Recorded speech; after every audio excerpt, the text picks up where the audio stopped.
சாகா வரம் பெற்ற பாடல்களை திரைக்காவியத்திலும் இலக்கிய ஆக்கங்களிலும் தந்த கவியரசு கண்ணதாசன் அவர்களின் புதல்வர் திரு காந்தி கண்ணதாசன் அவர்கள் சட்டம் பயின்றவர். வாசிப்பின் மீது தணியாத தாகம் கொண்ட திரு காந்தி கண்ணதாசன் அவர்கள் தான் படித்த சட்டப்படிப்பை புதுப்பித்துக் கொள்வதற்கு பதிலாக தமிழ் உலகிற்கு பல தரமான நூல்களை பதிப்பித்து தந்தார் என்றால் அது மிகையல்ல. 1976 தனது தந்தையார் கண்ணதாசன் அவர்களின் பெயரிலேயே பதிப்பகம் ஒன்றை தொடங்கினார். கண்ணதாசன் பதிப்பகம் பல சுய முன்னேற்ற நூல்களை வெளியிட்டு சோம்பி கிடந்த பல இளைஞர்களை வெற்றி பாதைக்கு அழைத்துச் சென்றதை பதிப்பகத்துறையில் தனக்கு கிடைத்த மாபெரும் விருதாக குறிப்பிடுகின்றார். இன்றைக்கும் இந்தியர்களின் நெஞ்சங்களில் வாழ்ந்து கொண்டிருக்கும் மேதகு அப்துல் கலாம் அவர்களின் வாழ்க்கை வரலாற்றை சொல்லும் அக்னி சிறகுகள் புத்தகத்தை மலிவு விலையில் வெளியிட்டதும், ஒவ்வொரு புத்தக கண்காட்சியிலும் பலராலும் விரும்பி வாங்கப்பட்டு பல லட்சம் பிரதிகளை கடந்து விற்பனையாவதும் கண்ணதாசன் பதிப்பகத்தின் வெற்றி பாதையில் ஒரு மைல் கல் என்று குறிப்பிடலாம். பலரால் ஆவலோடு எதிர்பார்க்கப்பட்டு கொண்டிருக்கும் சென்னை புத்தக கண்காட்சி குறித்தும், வாசகர்கள் எப்படிப்பட்ட புத்தகங்களை விரும்புகிறார்கள், ஒரு தரமான புத்தகம் வாசகனின் வாழ்வில் எத்தகைய மாற்றங்களை ஏற்படுத்தும் என்பது குறித்தும் மனம் திறக்கின்றார் நம் பேசும் தலைமையில்.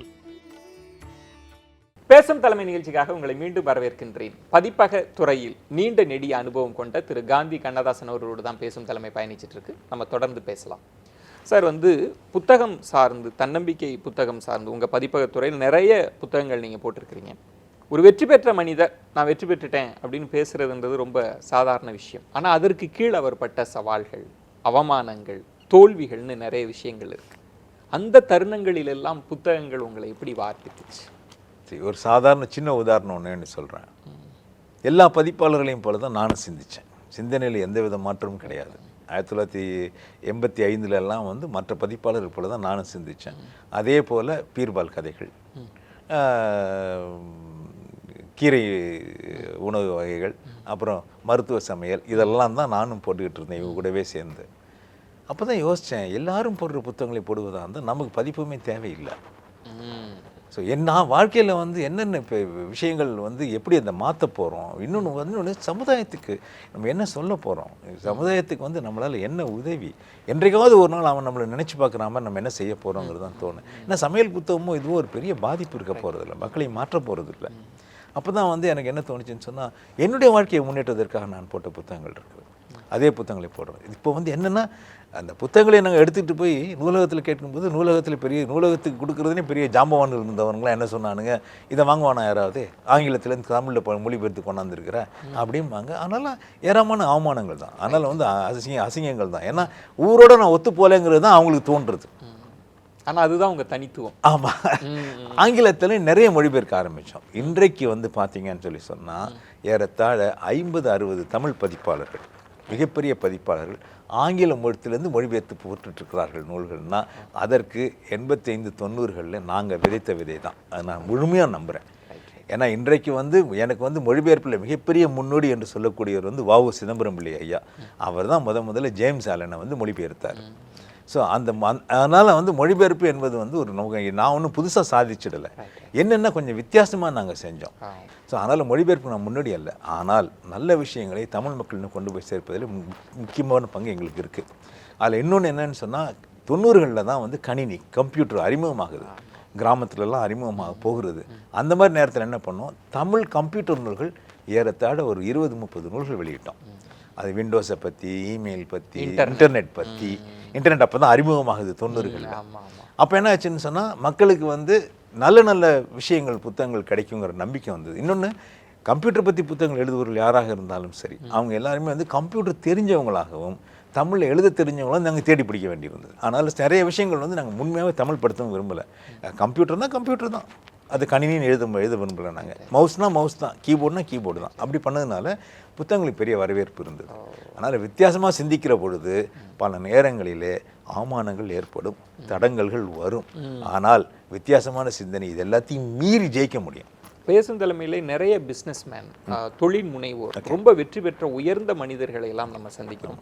அவங்கள்ட்டேருந்து அவங்களுக்கான வெற்றிக்கான அந்த சூத்திரம், ஒரு சூத்திரத்தையாவது நேர்களுக்கு கடத்தணும்னு நான் விரும்பிட்டே இருப்பேன். ஆமாம். ஆனால் இவ்வளோ பிஸ்னஸ்மேன் பார்த்துருக்கேன். ஆனால் தொடர்ந்து நீங்கள் ஒரு வாசகத்தை பல இன்டர்வியூஸில் சொல்கிறது வந்து ஒரு ஸ்பிரிச்சுவல் கைடன்ஸை பற்றி சொல்கிறீங்க, உள்ளுணர்வு சொல்கிறீங்க. பிஸ்னஸில் ஒரு உள்ளுணர்வு இது எனக்கு சொல்லுது அப்படின்றீங்கல்ல, அது எனக்கு புதிய சொல்லாடலாக இருக்குங்க.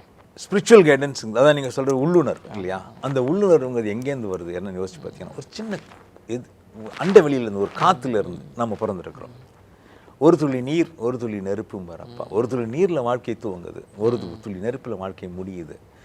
பார்த்தீங்கன்னா 1,00,000 விந்து அணுக்கள் ஒரே ஒரு கருமுட்டியை குறி வச்சு போகுது. அந்த 1,00,000 விந்து அணுக்களில் ஒரு விந்து அணு தான் வந்து அந்த ஜெயிக்குது. அந்த ஜெயித்து விட்ட விந்தணுக்களில் உருவானவன் தான் நானும் நீங்களும். அதனால் வந்து இது ஏதோ ஒரு ஸ்பிரிச்சுவல் ஃபோர்ஸ் வந்து அங்கே அனுப்புது. இந்த தாய்க்கும் இந்த தகப்பனுக்கும் நம்ம பிள்ளையா பிறக்கணுங்கிறது நாம் வேண்டிட்டு வந்தோமா என்ன? இல்லை. ஆனால் அதுக்கு பிறந்திருக்கிறோம். அதுக்கு ஒரு உள்ளுணர்வு இருக்குது. ஏன்னா வந்து போன ஜென்மத்திலும் இது அதோடைய கண்டினியூட்டி, அந்த உள்ளுணர்வு. ஸோ அந்த உள்ளுணர்வு வந்து நமக்குள்ளே எல்லாருக்குமே இருக்குது. என்னன்னா நாம் புற வாழ்க்கையில் அக வாழ்க்கையை விட்டுட்டோம். உள்ளுக்குள்ளே எங்கள் அப்பா வந்து உள்ளுக்குள்ளே வாழ்ந்து கொண்டே இருப்பார்.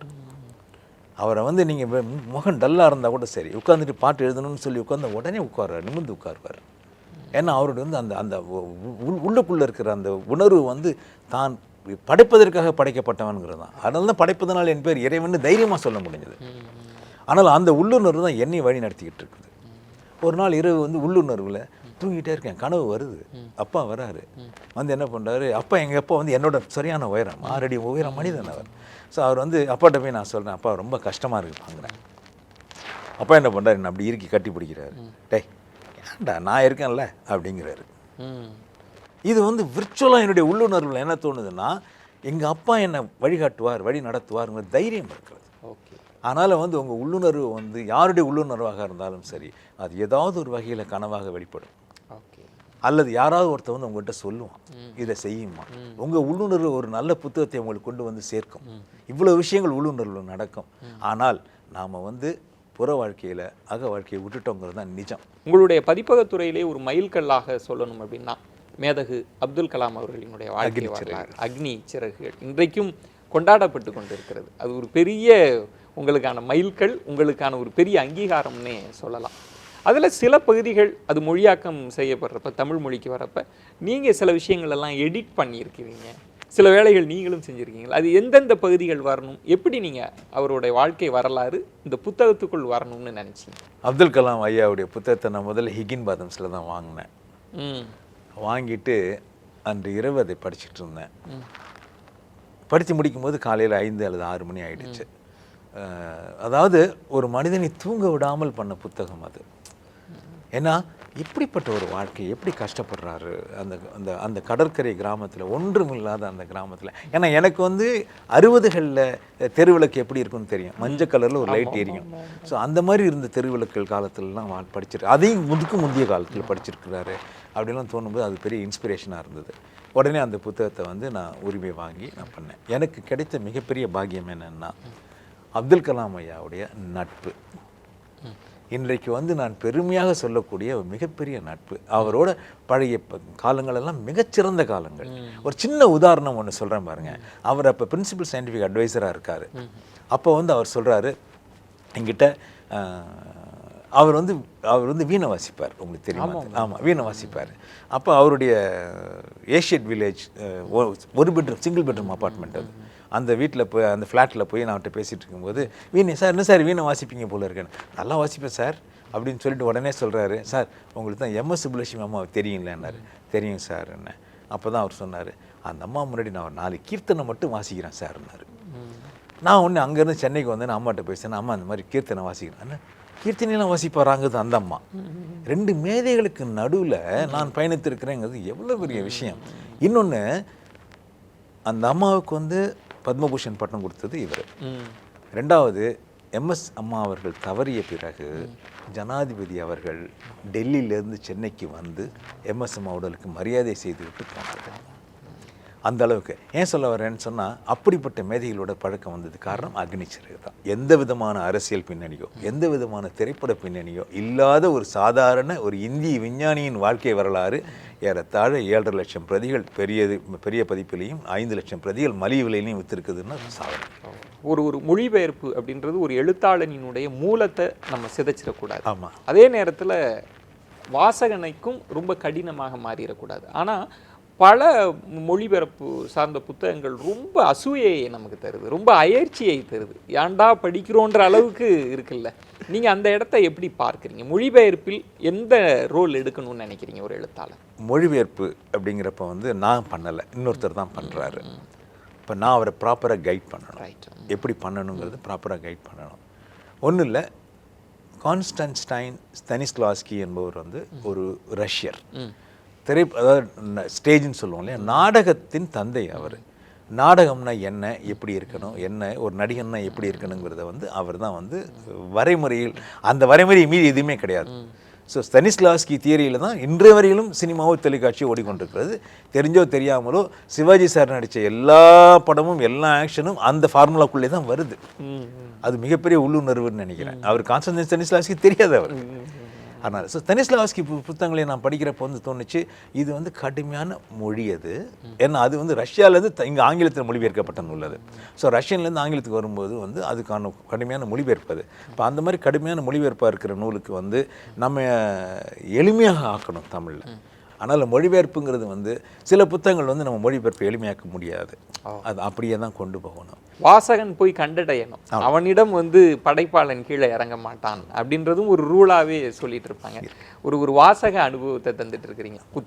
புத்தகங்கள் சார்ந்து, பதிப்பகம் சார்ந்து, ஒரு வாசகனின் மனநிலை சார்ந்தெல்லாம் நிறைய விஷயங்கள் பேசிட்டு இருக்கீங்க. இன்னும் சுவாரஸ்யமான விஷயங்களோடு பேசலாம். ஒரு சிறிய விளம்பர இடைவெளிக்கு பிறகு பேச வேண்டியிருக்கு சார். பதிப்பு துறையில் தடம் பதித்து நிறைய வாசகர்களை அணுகி அவர்களினுடைய வாசக அனுபவங்களை எல்லாம் தன்னுடைய அனுபவம் கொண்டு பார்த்து கொண்டிருக்கக்கூடிய திரு காந்தி கண்ணதாசன் அவர்களோடு தான் பேசும் தலைமை பயணிச்சிட்டு இருக்கு. இன்னும் நிறைய விஷயங்கள் பேசலாம். ஒரு சிறிய விளம்பர இடைவேளைக்கு பிறகு பொறுத்திருங்க.